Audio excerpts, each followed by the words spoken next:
The revolutions came in waves. Water and steam mechanized production, electricity created mass production, and electronics and IT automated everything. It brought us the mainframe, the client server, the cloud. And now the next wave is building, a blurring of the physical and digital world. A fourth industrial revolution is here. But the most profound change is not happening in technology itself. It's happening to the customer. The great equalizers, technology, mobility, and the internet have made customers exponentially smarter, faster, and put them in control like no other time in history. Welcome to the age of the customer. These customers are not looking for a product. They're looking for a trusted advisor and an experience. They don't want features and gimmicks. They want a platform they can build and shape with you into the future. They're not just looking for answers. They want deep, meaningful insights. And the latest generation doesn't even want to talk to you until they meet your community. But how do you pivot your entire ecosystem and innovate to create this modern-day customer experience? The forces of disruption and innovation are shaping the future of every industry. To win, you need to connect to your customers in a whole new way. For the past 17 years, our focus as a company has been on one simple thing: the customer. The age of the customer has arrived, and everything you need to succeed is here.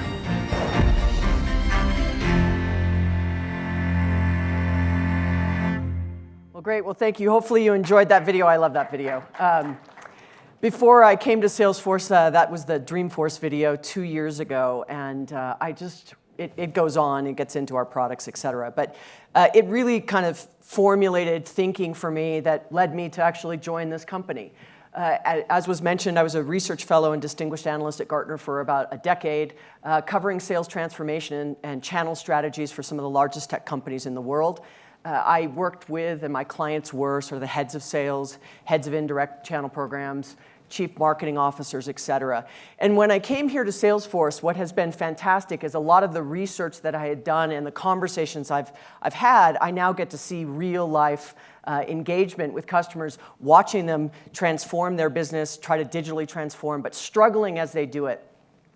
So, I wanted to make sure that I brought some sort of new thinking forward on what I have learned over the last 10 or 11 months since I've joined Salesforce. But the first thing I wanted to do is for those of you who are our Salesforce customers to thank you for being customers. Without you, we wouldn't have our success. But really, we are so squarely focused on making sure you're successful, not only in your business, but that your customers are successful. When you look out across the landscape, here is the first thing I'm going to start this off. I'm going to frame and bookend this conversation in the following way. For me, in the future, a customer-driven sales organization will completely reset the value and meaningful engagement with customers. So as you just heard from CEB, right, you have to have a new kind of sales force.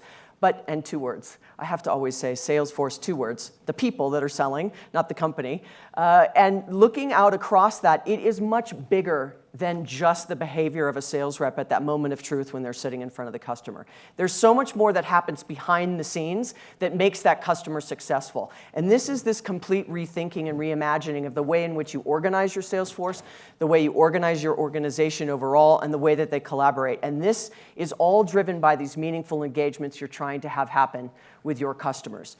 The things that are driving it the most are disruption and innovation. Now, these are 2 words that get used a lot. So if I went around the room and I said, okay, this side of the room, I want you to define disruption, and then you guys define disruption, and then you define disruption, it would be very different. And same with innovation. But here's what I'd say. I think for those of us who have been doing this for a while, over the last 10 years, we could say technology is very different than it was 10 years ago. Yes. We could say the customer is very different than it was 10 years ago. Obviously. The third thing would be, but yet we tend to sell exactly the same way we always have. Now, what do I mean by that? You call 100 people, 10 people call you back, 2 people book a meeting, you get 1 deal, you just dial for dollars. Now we're getting more intelligent, but the action and the activity, the funnel, the journey, the pace, the process remains fairly linear. It is you do this, Mr. Sales Rep, then you unpack the story. In these 5 steps, you go and talk to the customer and you drop the book on the table, open up the map, very process-oriented. Now they do something different, but it's still this very similar process. And this disruption and innovation now touches every part of the business, and what gets ignored a lot is the actual act of selling. Not the training, not necessarily the technology, but the act. So the first thing for me is speed. We need to get to where our customers are going before they do so we can greet them when they get there.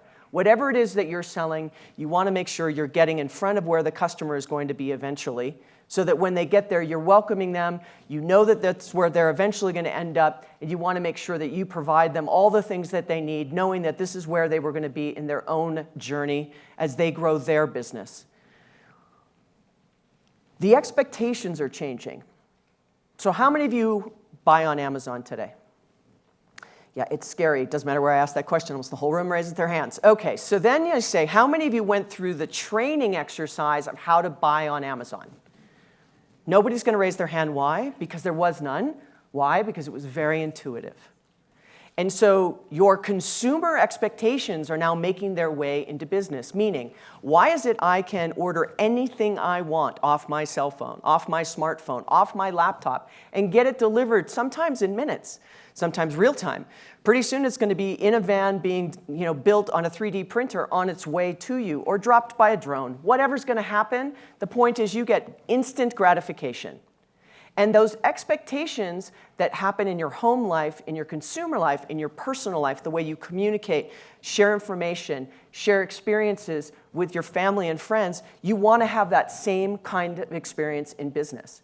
And these expectations mean that these B2C versus B2B lines are blurring. I can't tell you how many times I sit in front of customers and they go, yeah, that may make sense in B2C, Tiffany, but we're in B2B.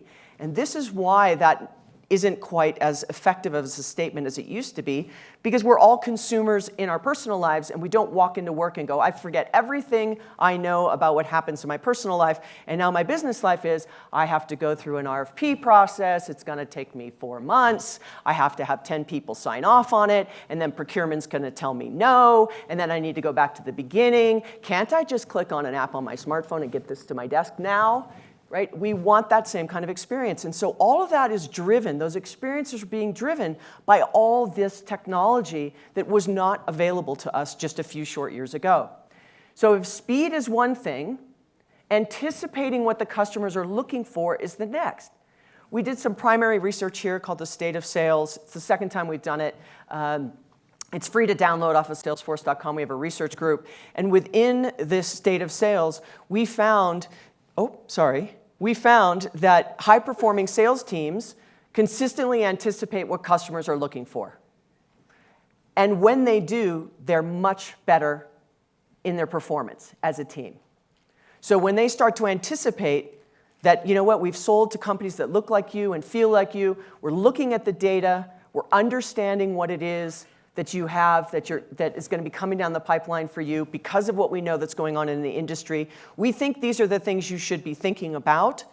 Those that anticipate those changes are much better performers than those that don't. So this is that comment I made about speed is making sure you are there when your customer actually shows up. So those high performers are anticipating, and the only way to anticipate those needs is by looking at the data, by looking at the intelligence, by using that information that you've always had, but it may be in the mind of your sales rep. It could still be in an Excel spreadsheet. It could still be on Post-it notes and bubblegum. We got a lot of stuff. Not everybody has said that CRM and the tools that Inside Sales and others provide is going to be holistically used throughout the organization where they actually start to believe the data that's being driven out of the insights. So this anticipation is big. Now, why? What's the implication if you as a seller or as an organization do a good job anticipating what the customer needs? This is what happens. 71% will provide them with the same level of tech from their personal lives, right? Giving them what they need in their personal lives, that kind of real-time, I'm going to have instant gratification, I want to be able to get tech support to respond to me via Twitter, via an SMS message, whatever it might be. And you may say, well, that's very consumer, and then here's the answer saying that 71% of business buyers expect tech to drastically change how they work by 2020. They're looking for technology to help them in their work life the same way they have in their personal lives. I always joke that when my Fitbit, well, let me back that up. When my scale talks to my Fitbit and locks my refrigerator, I'm out, right? But days that you can now say, when you walk into a room or an office building, that it knows you're there, it turns the light on. You're the lone man working late. It keeps the air conditioning on. It alerts the cleaning team that you've now left so that they can come and clean your office because you've gone. Soon your car will show up at the bottom in the lobby in the parking garage when it knows you've come down the elevator. It anticipates that you're going to show up. It actually moved parking garages because it was able to save you $5 because the pricing changed at 6 p.m., knew you were going to be late. It reparked itself to your building, and you got in the car and it said, hey, I saved you $5, will you let me go to the car wash? Don't laugh. This is right around the corner. This anticipation and speed of understanding, that's that connection between what happens in our consumer lives to what happens in our business life. So the next thing is technology. You have to exploit all these new capabilities we had. I was saying that if technology is different and the buyer is different, why do we sell the same way? Part of the reason we sell the same way is I believe, and not only because I work at Salesforce now, but we're just not taking advantage of all this technology at our fingertips. Either we don't trust it, we have CRM fatigue. For those of us who have been doing this a while, we have seen every flavor of any kind of training. We've had challenger training, solution training, spin training. We've used this CRM tool, that CRM tool. We've used Accele. We've done it all. And we kind of go, I'm just fatigued on it's one more thing I have to learn.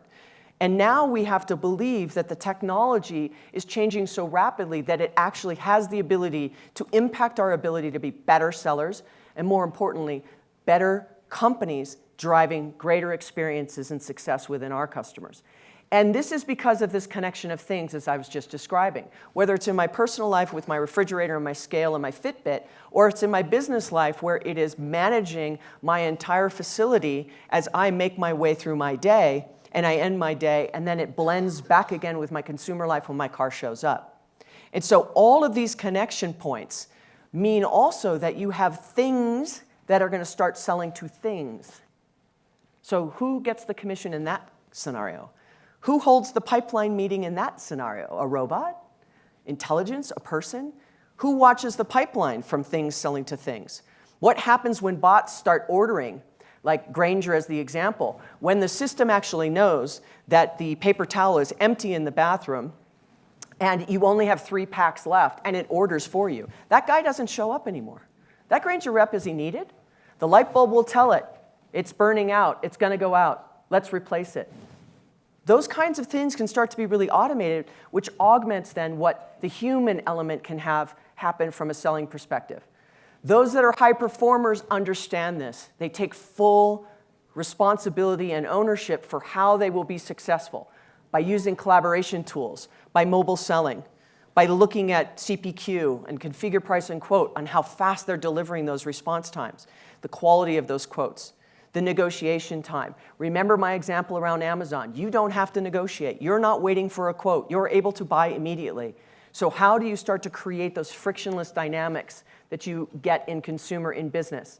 And then lead to cash is one I like to say, worries me a little bit. I like lead to cash. Obviously, I like the function.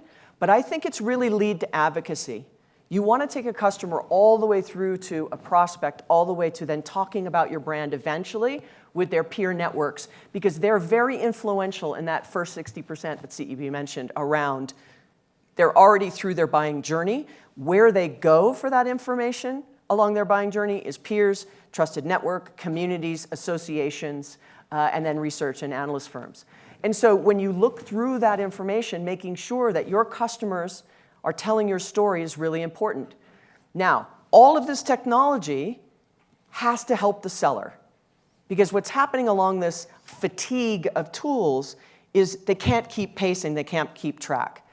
But the expectation from a customer is, I actually need you to take advantage of all of this technology because I want you to be knowledgeable about what I need. anticipate what it is, knowledgeable of your offerings, understand the existing relationship. Now, how many of you in the room are on the sales side of the house, like carry a quota? How many of you are on the marketing side of the house? Okay, I'm going to apologize to the half a dozen of you. I am a recovering seller, so I have no problem beating up on marketing any chance I get. So I'm going to say this. I'm a sales rep, and in the system, marketing knew along this journey mapping that the customer used to be a customer of ours 3 years ago. They've now, for the past 3 years, they've now changed businesses, and now they're at a new company, and you send me a warm lead. So I'm a sales rep, and I show up. And I sit across the table from this guy, and I say, hi, my name's Tiffany Bova, and I'm here from XYZ company. And let me show you the map, and we sell 30% more than everybody else, and I'm telling you how fantastic we are. I'm on the first 3 slides that brags about our company. And he leans back in his chair, and he goes, really? I've been a customer of yours for 3 years. Do you not know who I am? Now, whose fault is that? Now, if the sales rep was lazy and didn't look at the CRM system, salesperson's fault. But if the information wasn't shared between the groups, and the sales rep was totally set up to have a failed engagement with the customer, because they didn't know that information, this is where the customer goes, you should know this information at this point. I'm guessing you've been investing significantly in all that technology I just rattled off. So it immediately ruins the credibility of your sales rep and your business when you put a seller in front of a customer and have them fail like that, when it has to do with information they should absolutely have. And it has a huge impact on their ability to be viewed as a trusted advisor. So now the third thing, speed and technology. And I would say the new competitive battleground, and I don't care what brand you are, and I don't care what industry you're in, and I don't care what region, segment, size, the new battleground is customer experience. And your brand is the sum of every single touch point a customer has with you, with sales, with marketing, with customer service, with the returns people, with finance, with legal, whomever they touch. The sum of every single interaction is your brand perception to them. So in that example I just gave, they might have had a fantastic perception of your brand in the 3 years prior to that meeting, and then they felt like you didn't care about them at all. Bad customer experience. Now, if it is the new battleground, the good news is customers are willing to pay more for a better experience. I will pay a little bit more if I can get it to my house today instead of waiting till tomorrow. Remember your consumer life. You'll pay a little bit more when you really need gas. What's interesting, how many of you could actually tell me the difference between 87, 89, and 92 lead gas? Anybody? And what do you pick on? Price. Unless your car, says, it has to be 92 or your engine's going to die. But we all pick on price, and sometimes you go, yeah, today this one's a little pricey, I'm going to do 87 today. And this is a cheap 92, I'm going to fill it with 92. We're not even consistent. It's totally based on price. They've done a terrible job explaining to us what the difference is between the grades. And we all just put gas into our car. The experience is, but I can get gas wherever I need it on every corner, and I may pay a little bit more because I have to have it at that moment in time. And so thinking about those things you can do to improve the experience a customer has with your brand at every touch point, whether it's sales, whether it's marketing, whether it's service. Now, going back to what I said a minute ago, you are moving from a prospect to becoming a customer to becoming an advocate. Now, you want your customers to advocate on your behalf. You want them to tell your story so that by the time they get to their short list, you for sure are on it in their peer network. But then it becomes this flywheel of your customers are advocating on your behalf. When you anticipate their needs and you make relevant suggestions, look at the difference between the business buyer and the consumer. I wanted to show you, because when I say that B2C, B2B comment, people go, nah, I don't really believe it. From the research, B2B is actually saying that I expect to have even more of relevant recommendations from my salespeople that are selling to me in a business environment than I do in my consumer life. And that relationship they have with you is that they want it to be simple and frictionless. They want to take that consumer experience over to the business world. They want you to come as a trusted advisor, add lots of value, tell them and teach them something they didn't know previously, but more importantly, they want you to help them be more competitive doing whatever it is that they do. And when that happens, this is the result. Your best sales force today is actually your customers advocating on your behalf. You could never scale the customers. So how many of you purchased, let's just say, a laptop or a computer at your home recently? Or a washer and dryer or a refrigerator, anything for your home? Did you ask your friends first? Say, hey, what do you use? You know, I was thinking about this brand, and they go, oh, I found this brand. And you go, I didn't even know about that brand. You want them advocating on your behalf. So when a customer, a B2B customer, is looking for someone to help them solve the challenges they're faced in sales, their sales teams are stalling, problems are happening, and you say, wow, I use inside sales. I use Salesforce. They go, oh, I didn't know. Who's inside sales? What do they do? I've heard of Salesforce, but what do they do? And you can advocate so that they then will tell the story on the behalf of your ability to deploy those solutions for them, or to use it to service them better. So how do you do that? How do you do that? Not easy. I stand on stage, I've done it 300 times in the last decade, and I can stand up here and make it sound really simple. It's not easy. So these are the 3 things that I have learned over the past 25 years that I think are the crux of how you pull this together to start leading with experience, putting the customer first, making sure you're driven by customer success. And they are the following. The first is you have disconnected teams. Sales, marketing, and service, are running in 3 very different directions. Why are they running in different directions? Because they have disconnected metrics. Sales is, I'm oversimplifying, sales runs towards quota. That's their metric, that's their goal. Marketing, once again, I'm oversimplifying, runs to leads. How many leads? Thousands of leads. Good leads, bad leads. Nope, just thousands of leads. Running towards them. Want to make sure that they give them to the sales reps. And service may be time to resolution. How fast and how quickly did you get the customer off the phone? Those 3 things pull organizations into 3 very different directions. And it also drives why the teams are siloed. What happens when a team is siloed and the metrics are disconnected is you have disconnected customer experiences. So I give that example of I show up, I didn't know because sales and marketing wasn't connected. The metric was marketing gave me the lead because that checks the box for them. Sales, they're following up on a lead, that checks the box for them. They show up and start talking to the customer, and the customer has a really bad experience because sales and marketing wasn't connected.